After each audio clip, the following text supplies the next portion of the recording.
Yung 86 kasi, ano yun eh, aksidente yun eh. Kasi yun yung time na na-accident si Angel eh. So, nandun kami, parang 6-1 yata kami nung first round. Then after nung accident ni Angel, medyo wala na, hindi ready yung team. So, mahirap yan. Tapos yung 87 naman,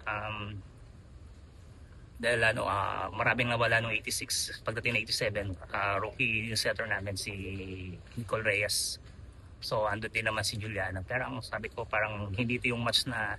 Actually, hindi naman masasabing match, pero happy ako sa performance nila kasi nadala kami sa finals. Kaya lang, talagang hindi kami makasabay doon sa galaw ng NU that time. So, ngayon, parang kailangan nakabalik tayo kahit nasabihin mo na maraming nawala, pero mas marami nga nag-iisip na. Ano nang Lasal kasi maraming nawala, wala namang umakyat.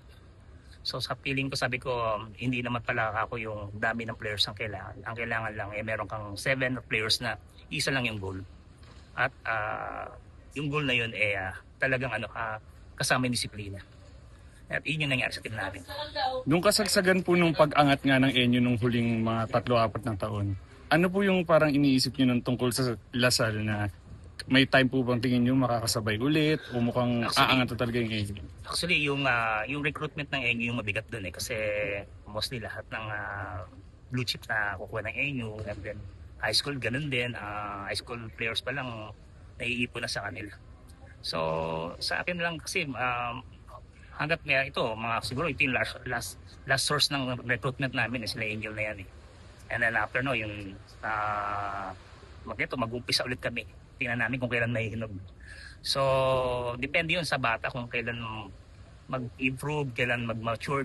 So, ito siguro, itong season 88, nag-mature na sila.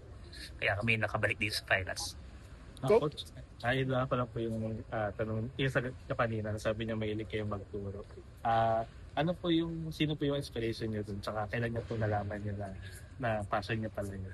Actually, hindi ako parang kahit siguro may sakit ako, parang pag nakita ko yung bata na very potential, hindi ko pwedeng, hindi ko siya pakialaman, hindi ko siya tulungan o hindi ko siya maturuan. Parang nakita ko na kahit ako medyo mabigat ang pakiramdam ko sa training, makikita ko yung bata na medyo mali yung ginagawa. Talagang pupuntahan ko yun, papakialaman ko yun kahit na hindi ko mapalampas na hindi ko siya papakialaman o maturuan man lang o kaya mabigyan ng kahit anong tip. So, feeling ko yun yung tinatawag na passion eh. O kaya kung ganun ako, sabi ko, siguro yun ako eh. Ganun ako eh. Sino po yung parang naging pinaka-mentor niyo na para matutunan niyo na doon niyo nakuha rin yung passion niyo sa pagte-training? Siguro kasi marami din kasi akong sila Coach Emil Lonto, si Coach Kids Santos, mga dati naming coach sa college. Coach, last time na nag 14-0 kayo sa eliminations, medyo tagilid yung nangyari. This time around, feel nyo ba na exercise nyo yung ghost nyo? Ayaw lang natin maulit yung mga nightmare nung araw. Kaya sabi sa mga bata, hanggang di pa tapos, huwag tayong tumigil. Kasi meron na tayong ganyang history. Kaya mahirap na maulit. Mas matamis ba, Coach, dahil sa nangyari? Ngayon kasi alam ko naman na manipis yung team ko ngayon. Hindi sobrang lalim ng bench namin. So makikita nyo naman na ilan lang yung umiikot na players dyan. Hindi katulad ng inyo, kahit sino gamitin mo, talagang pwede. Sa amin, ilan lang. Kaya sabi ko, itong naitawid namin ito, happy ako kasi ganito lang yung team namin na kukunti yung pwedeng mapaikot, naitawid namin sa finals.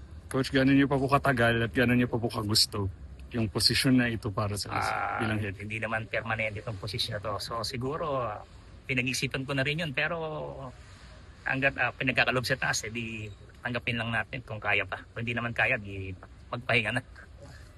Pero babalik ko lang for next year. Hopefully makabalik kung pagkakalob sa taas na malakas tayo.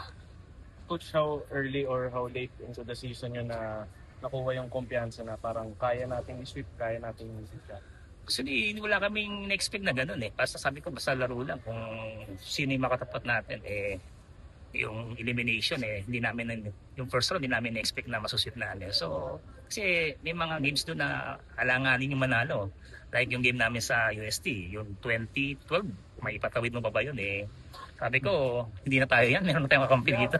Baga, meron, di ba? Hindi na tayo yun. Eh, baka ako meron na talaga tayong kakampi yan.